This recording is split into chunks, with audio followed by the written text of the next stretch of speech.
What is up, guys? Welcome back to the channel. I know it has been forever, but a lot of stuff has been going on.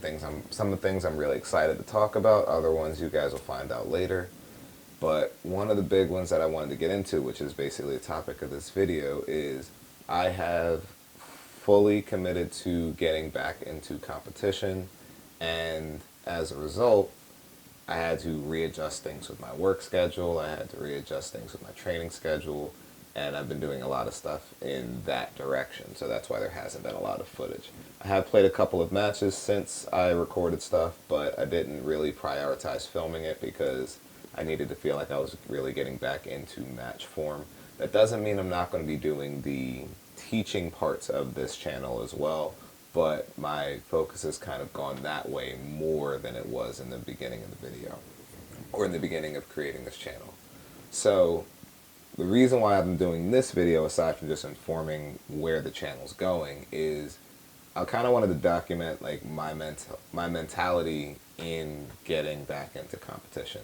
Because some of the time when I've talked to people about doing it, the first question they ask is why. Right now, where I am in my career, I'm a full-time tennis coach. I was a high-performance player, but I've focused my energy more on developing high-performing players than actually working on myself. And as a result, I've gotten to work with a lot of really high-level coaches as well as high-level players.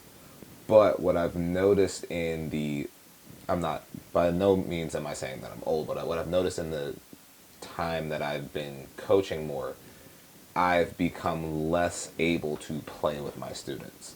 And that comes from me coaching a bunch of different levels. I don't work only with high performance players. So your timing gets off, your eyes slow down, your reflexes slow down, just because you're dealing with, the recreational 3-5-4-0 lady, then you're teaching a 6-year-old, then you teach a high performance kid, then you go back to teaching a 12-year-old, 13-year-old that's just trying to make their high school team. So I've been bouncing around so much that I've noticed that my own skills have not been as sharp. Sometimes when I hit with certain students that I used to beat very easily, granted they've gotten better, I can feel myself a little more uncomfortable than I used to be. And as a coach, or at least in my mentality as a coach, because I'm a coach and I was a player, I always want to feel like I'm worth my students' time, not just from my knowledge base, but also from the way that I can play.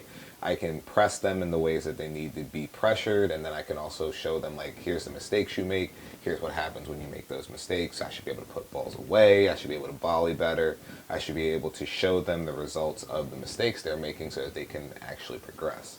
So for me as a coach, I've felt like I fell short because of my skills as a player going down. I am still coaching full time, but I've reevaluated my schedule to prioritize training myself. So where the channel is going to be going is kind of documenting both the drills and things that I'm doing to teach students, but also I'm going to be showing people kind of what goes into the other aspect of making yourself actual match ready, be it workouts, the type of drills and stuff that I do for myself versus what I would do for somebody that I'm teaching, high performance footwork exercises, all of those things. So I'm going to be documenting a lot more match play for two reasons. One is to show you guys that I'm not a perfect player. As I said in the very beginning, I've fallen short in where I feel like I used to be. If you want to look at the UTR ratings, for me, I'm way lower than where I feel like I should be. I jumped into a couple of tournaments without really training, beat a couple people, lost to a couple people. Right now, the UTR has me set somewhere at like an 8.7, 8.8. But that was because when I played competitively in college, the UTR wasn't a thing. So all of those things from way back in the day don't show up now. So I pretty much went from coming out of retirement to playing tournaments against people who were 7s, 8s, 9s, maybe a couple of 10s, and the results kind of just put me right in the middle of that mix. But for me, I want to get back to where I was really striking the ball well, really able to control my body, control my mentality, and all those things. But it'll also help to show people kind of what goes into becoming that level of player. So that's where the channel is going to be going. I wanted to do this update video to kind of show you guys that. And as the channel progresses forward, who knows what may happen. I may show you guys what it takes to get back into the pro level. I may show you what it takes to just get your UTR a lot higher. Whatever goes into that, this channel will be following those things. My priority is definitely making myself a more complete player again, not just for me, but also for the benefit of my students. I have kids that I teach that have higher UTRs than me, but they also compete more often than me. Doesn't mean that they can beat me, it just means that they have the results to back up what they're doing. And for me as a coach, I always want to feel like not only am I able to play with my students, but I also want to feel like the knowledge that I'm giving them is in real time.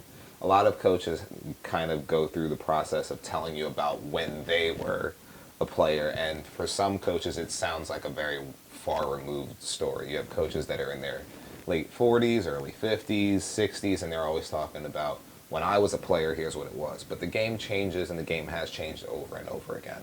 So since that's the case, I want to make sure that when I'm talking to my students, I'm talking to them in real time. When my student's dealing with a big server, I want to tell them 2 weeks ago when I was playing, this is what happened to me and this is what I did.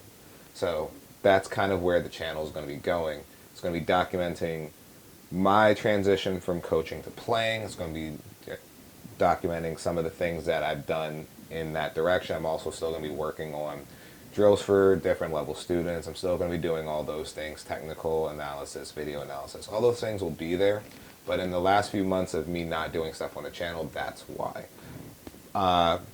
Hardcourt podcast will be coming back, but I have to organize things with the coaches. It's kind of our busy season, so it's a little tough to pin everybody down. But we definitely will be bringing Hardcourt back.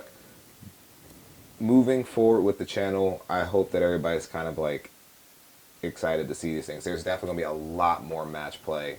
And again, I don't care if I win or lose. I just personally want to feel like I'm playing at the stage that I should be playing at, so that when I'm talking to my students, I can talk to them as a person who's at that level. Not a person who used to be, not a person who tells you they used to be, and you kind of have to believe them or not believe them. So what I'm doing now is I'm just making it a point that this is what I'm going to be doing from now on in terms of becoming a player. And I will show you guys all the things that go into that, from workouts to training videos to practice matches to tournaments. All those things will be part of what I'm documenting. Now, you can follow the Iron Will Tennis Instagram for like the quick updates and the quick practice things. These will take a little longer to edit and produce, but there will be a lot of things going on social media from the YouTube channel as well as the Iron Will Instagram. So if you want to follow those things, go and do that as well. I actually streamed a couple of matches from the tournament on the on the Iron Will Instagram live, and there were a good amount of people that watched that, so thank you for watching those things. But I didn't put those matches up onto the channel because for whatever reason, it just didn't record the way I wanted it to. I do have clips from it, but we will definitely get more into those things, and I'll make it a priority to have those matches documented for myself, for tearing it apart and analyzing it, as well as just to entertain you guys, and you guys can see what higher level players look like. Because a lot of times people look at professionals and then they look at themselves and they're like, well, I'm here and they're here, there's no way I can go in between. And what you got to realize is there's different stages to becoming a 10, 11, 12, 13 UTR. I mean, and for the ladies versus the guys, it's completely different as well. I mean, Ashley Barty, who's #1 in the world, is at 13, and Novak Djokovic, who's #1 in the world, is a 16 point something last time I checked. So what goes into becoming one is different than what goes into becoming the other. It's all completely relative. And as I document these things, hopefully you guys find some value in it and you guys want to go with us. But that's going to wrap up this video. I'm not going to do too much on explaining it because I'm just going to start uploading everything that happens, everything that goes up. It's going to take a little bit of time to produce, but thank you guys for following the channel. And as always, stay out there, keep working hard, and I'll see you guys in the next one.